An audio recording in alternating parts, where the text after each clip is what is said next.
Hey guys, welcome to another video, and today we're going to be talking about buying and trading cryptocurrency. When Bitcoin was introduced to the world in 2009, it became the first usable cryptocurrency. The only problem with Bitcoin at the time was that there were not any valuable options for people who wanted to buy Bitcoin. Even if you managed to find somewhere or someone to buy Bitcoin from, storing it requires a certain degree of coding skills, which many people do not have.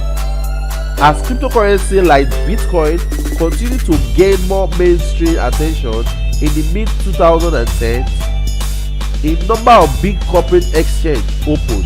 At first, the big exchanges such as Coinbase, which still exists, only offered Bitcoin as a single cryptocurrency or as a single currency pair, that is BTC against USD, for example.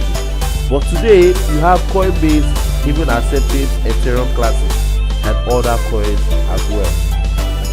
As time went on and demand continued to steadily increase, this exchange began to integrate additional cryptocurrencies into their platform.